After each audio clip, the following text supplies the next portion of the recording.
Mga ka-sports, ibang klase na talaga ang epekto ni Kai Sotto. Hindi lang basta Pilipinas, hindi lang sa Gilas, kundi pati na rin sa ibang bansa sa Asia. Isipin mo to ha, isang Vietnamese player suot ang jersey ni Kai Sotto at hindi lang yan. At habang nagbabiral ang good vibes na to, bumalik naman sa malakas na paraan si Kai sa Japan B1 League. Ang good news, hindi lang po ito balita, isa itong patunay na ang Pilipinas ay basketball power sa Asia. Kung trip mo po ang ganitong content, paiwan ng follow at pa-subscribe na din. Tara po, simulan na natin.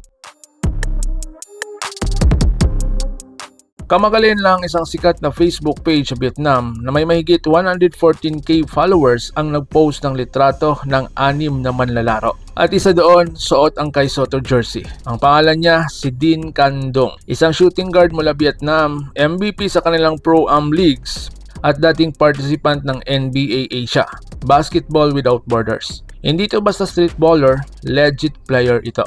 So ngayon, sino si Dinh Can Dong? Ang player na ito ay isa sa mga respetadong pangalan sa Vietnamese basketball. Hindi lang po siya scorer, hindi lang siya shooter, isang leader. At sa dami ng pwedeng idolo, bakit si Kai Sotto? At ayon sa kanya, malaki raw ang respeto niya sa basketball culture ng Pilipinas. Ang Pilipinas daw ay parang Team USA ng Asia. Grabe no? Galing nasa kanila mismo yan. So bakit si Kai Sotto ang kanilang iniidolo? Para kay Dinh, ang Gilas Pilipinas ay laging sinusubaybayan sa Vietnam. Kasama ang Korea, Japan, Indonesia. Pero espesyal talaga ang Pilipinas. Bakit? Fashion ng fans, lakas ng national team at syempre mga player tulad ni Kai Sotto. Isang 7'3" big man at hindi lang sa taas ang dala, kundi pangarap ng isang bansa. So ngayon mga sports, ano ang lakas ng Gilas Pilipinas sa Asia? Hindi na ito sekreto ha. Ang Gilas Pilipinas ay isa sa pinaka-maimpluwensyang team sa Asia. Kahit matalo, kahit manalo, pinapanood. Pinag-uusapan, ginagawang inspirasyon. Kaya kapag may banyagang player na nagsuot ng Kai Sotto jersey, hindi lang yan simpleng fandom.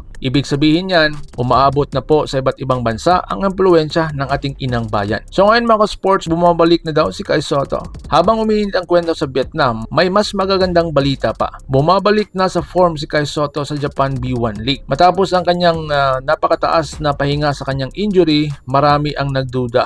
Pero anong ginawa ni Kai? Dalawang magkasunod na double-double. Tahimik, hindi maingay pero malinaw ang mensahe. Nandito pa ako. Kahit injured noon, present pa rin si Kai sa Gilas practices, hindi sumusuko, hindi nawala, naghintay lang ng tamang oras. Ngayon, habang papalapit ang mga international games, handa na ulit siyang lumaban. Hindi lang para sa sarili niya, kundi para sa Gilas Pilipinas. So ngayon mga sports, ang kwento ni Kai Sotto at Dinh Can Dong ay patunay na ang basketball ay higit pa sa laro. Isa itong wika ng pagkakaibigan at tulay ng mga bansa. Kung proud ka sa Gilas Pilipinas, kung proud ka kay Sotto, i-like ang video, mag-subscribe sa channel at mag-comment hanggang saan sa tingin mo ang mararating ni Kai Sotto. Mabuhay ang basketball, mabuhay ang Pilipinas. Laban Pilipinas puso, so paano, ingat po kayo.